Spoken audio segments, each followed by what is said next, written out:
Two brothers who were charged with breaching the curfew orders Saturday night in Brownstown, St. Anne, are accusing the police of unprofessionalism. They're alleging that the cops verbally and physically abused them during the arrest. Kirk Wright reports. Javon and Justin Callum have retained an attorney after what they say was the unjust treatment meted out to them by the police in St. Anne. The brothers admitted to being in Brownstown Square after the curfew began at 8 p.m. They had been waiting for transportation to go home and explained that to the police when they were approached. My brother responded to them and said, "Officer, we're just waiting on a ride to go home." The officers began to accost us and get a bit more aggressive, and we noticed we were surrounded by officers at this point, approximately about 6 officers. They were eventually taken down to the Brownstown police station, where Javon said he was pepper sprayed after trying to stave off what he considered to be the unnecessary physical attacks against him by the police. They claimed the police called them homosexuals and threatened to throw them in a particular cell at the lockup.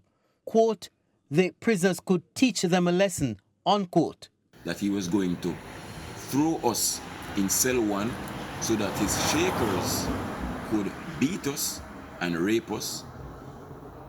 He actually used an expletive at the time, but I'm going to say rape. More than one time he said this, and that is going to all he has to tell them is that we don't want you disrespecting him.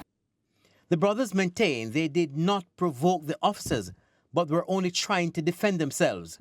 Their mother, Rose Callum, is also alleging she was verbally abused when she arrived at the station. When I got there and entered the station, I was quickly told to get out.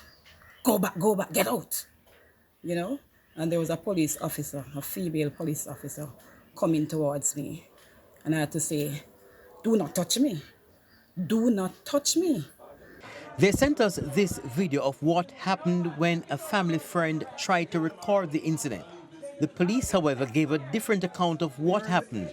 Commander of the St. Anne Division said at least one of the brothers was behaving boisterously when he was taken to the station to be charged with breaching the curfew. My information is that during the process, Javon resisted, hurled a number of expletives at the police. The police took their ground and rightfully took them into custody. They were subsequently charged and released on bail. Superintendent Dwight Powell says a further investigation will be launched to determine if the officers acted unprofessionally. Kirk Wright, TVJ News.